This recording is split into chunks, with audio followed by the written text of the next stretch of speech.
Good morning, children. Today we are going to see a new lesson. The name of a lesson is Fire in the Forest, written by Noura Alin Burke. Now, children, in a warm-up session, you can see that how the forest has caught in a fire. Yes, sometime you may heard about the forest fire in the news, right? Now, the thousands of trees, the green trees are surrounded in these flames. Even many of the animals, they are also caught in a fire. Sometime, what happened? The forest department, they set the control of fire in the forest. Why? So that the fire cannot be spread. Now, the fire has spread in the forest. Sometime it may be in a natural way, or sometime it may be in a unnatural way. So let us see the lesson. So how this deer has saved his little baby. Okay. The fire spread rapidly. The smoke was seen by the forest department people, who immediately went into action to halt the fire and prevent any further damage and death. Soon men were on the next fire line, already cut through the jungle for exactly this purpose. All trees and undergrowth cleared away.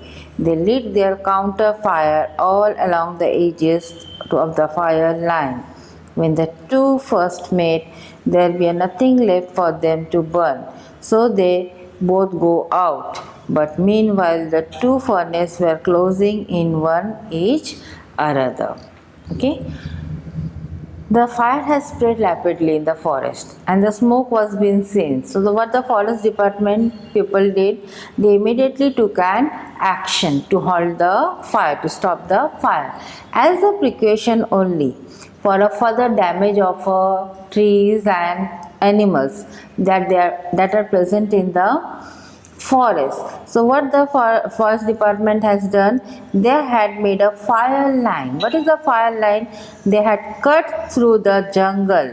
They had cut down the jungle for exactly for this purpose. Okay, that means some part of the land had been cleared up. All the shrubs, the trees and everything has been cleared up, so that the fire could not spread on the entire part.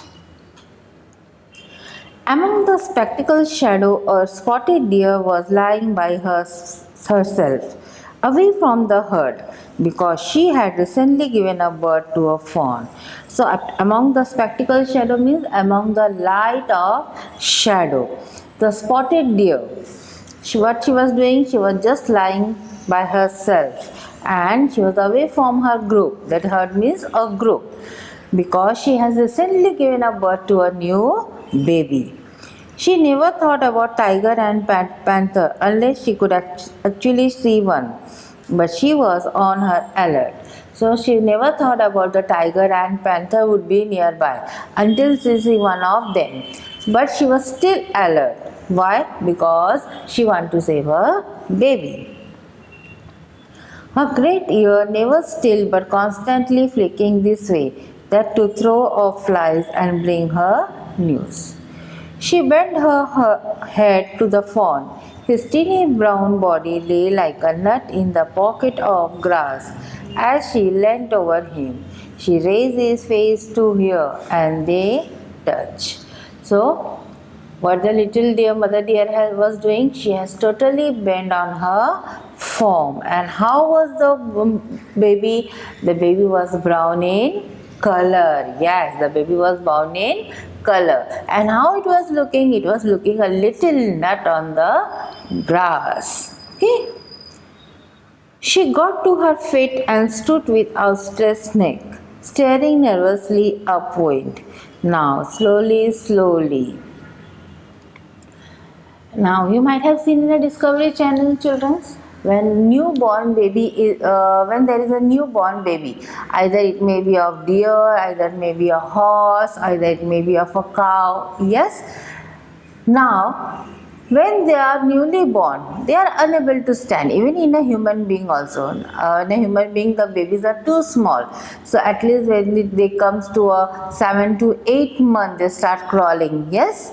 Then they stand slowly they stand on their feet. Then slowly they start walking. And before doing all this of the activities, yes, now children, what happened? They fall several of the time. But here in animals, it doesn't take so much of time, but a few hours. So what the mothers do? The mothers, they lend them, they push them so that the baby can stand on their feet. But still sometime the baby stand and they fall down, and again they scroll up and they stand. Yes, so it takes several times to do, but not like a human being. Now she got her to her feet and stood with the outstretched neck, staring nervously upward. She stamped lightly in the warning and stood ready to stamp again, awaiting. Now, the mother deer was always alert, so she was just stretching her neck towards the wind. Yes, the animals are very sensitive. How they come to know about the danger? Through their sound, through the smell. So they keep on smelling the fragrance that comes around by the wind. Yes, so they can find out if the wind is blowing and what type of a smell it is. So easily they can track out what type of animal is coming near or any other danger is present in the forest. Yes, it was a smell.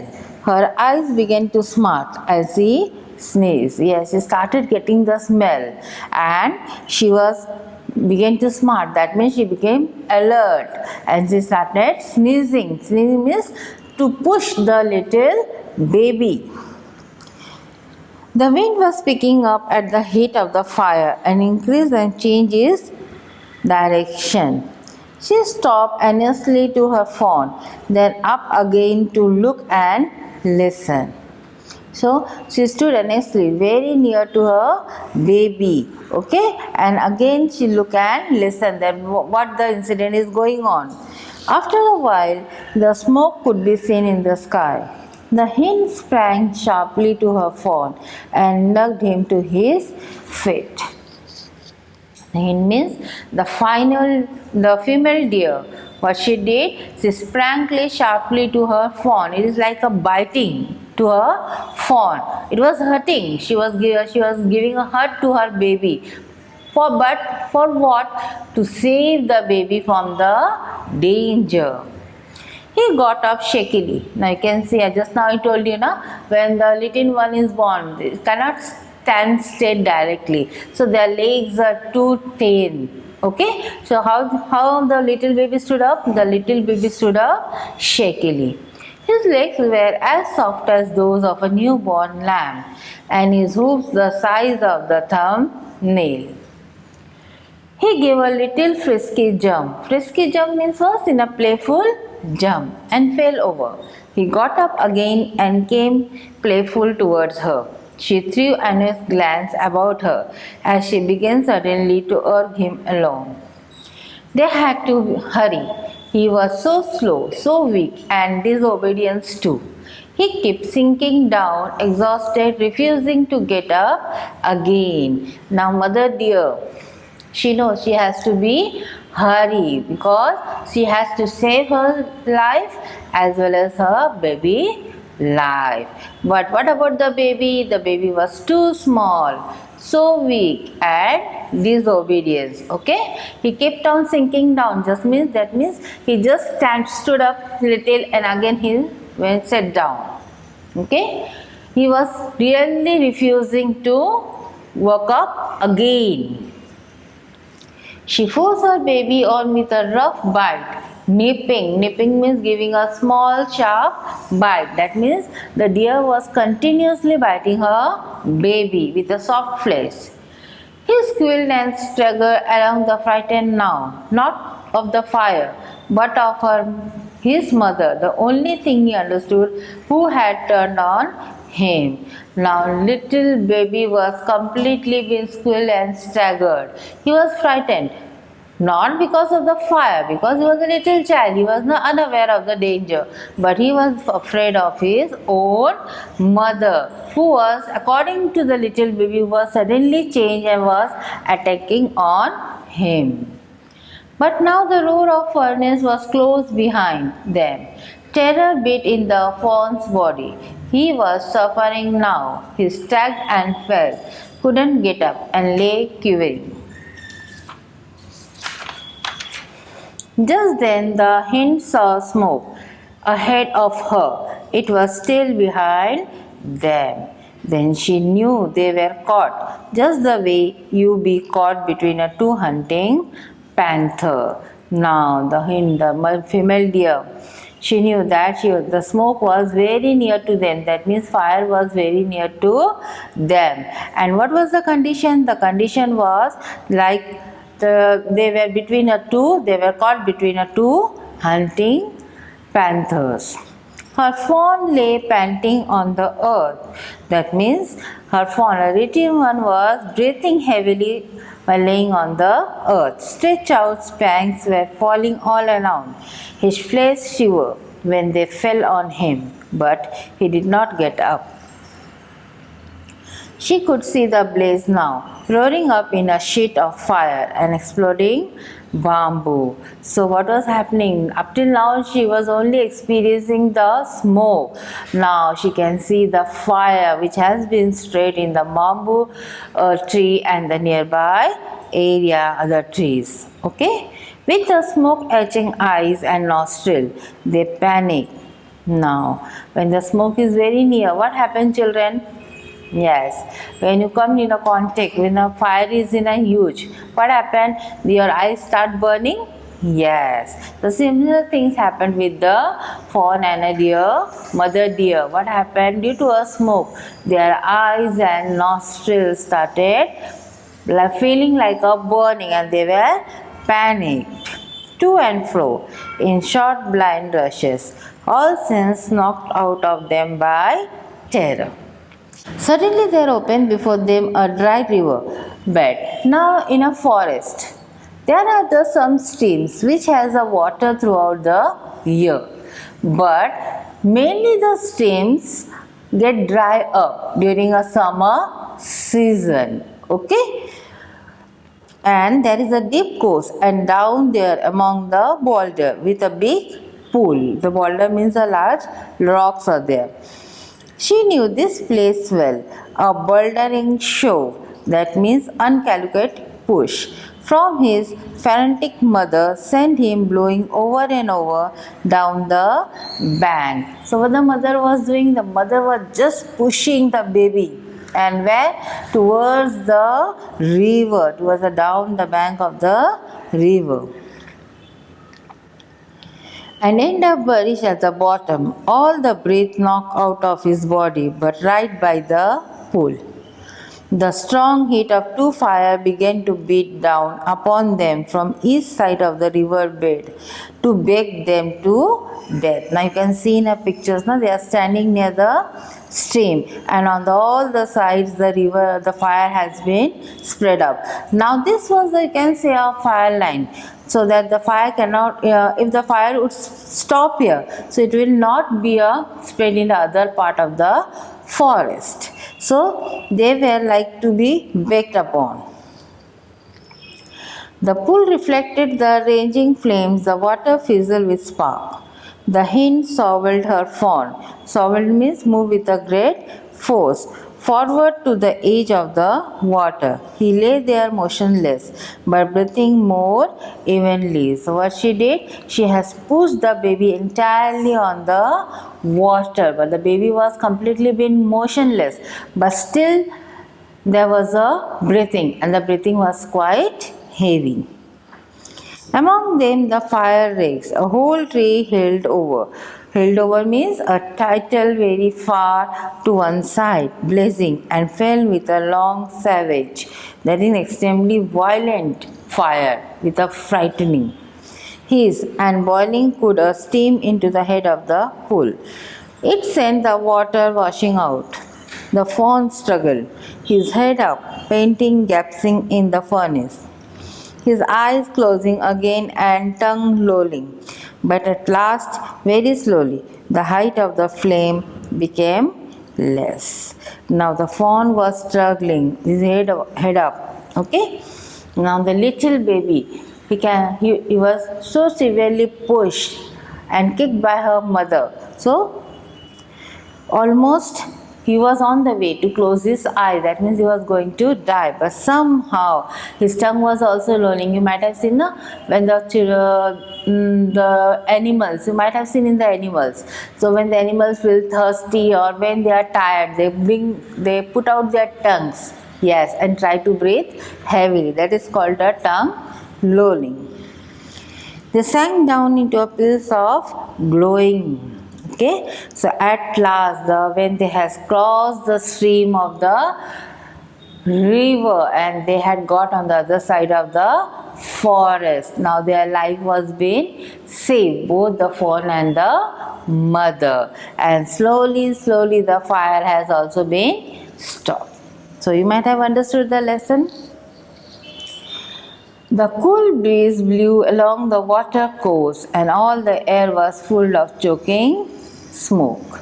The fawn was not strong enough to move it, so he and his mother stayed there while their burns cooled in the pool, drinking the tepid water. Tepid water means little warm water.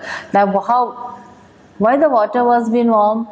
Yes, due to the fire that has taken place in the forest. Which one or two dead fish floated upside down. When he had recovered and was strong enough, they moved into an unburned forest. So still the fawn was strong enough. See, the fawn got energy till he can stood and walk. Till that period of time, the mother and fawn remained on the water, okay, near the stream of the river, and they kept on drinking the warm water, okay. And as the little fawn was recovered and was strong enough to move, so slowly they had moved toward the unburned forest and presently joined the herd again. So what the moral you get from this lesson, student? Yes, the moral we get from this lesson is that the mother, whether it may be in a human being or in an animal, yes, whenever the mother is too hard with the child, it doesn't mean that the mother is wrong. The mother always try to protect the baby from the danger. So let us now see the grammar part. Today I am going to explain you active and passive voice. Transitive verbs have both active and passive forms. When the subject is doing the action, the verb is said to be an active voice. The hen sold her fawn forward to the edge of the river. When the action is being done to the subject, the verb is said to be in the passive voice. The fawn was sold forward to the edge of the water by the hen.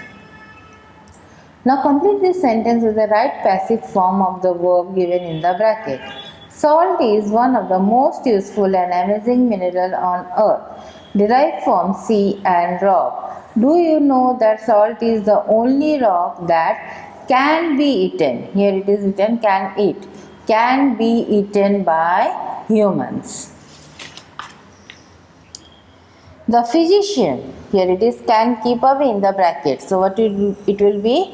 Can be kept away, and total health can be ensured if there is a neem tree every 100 meters.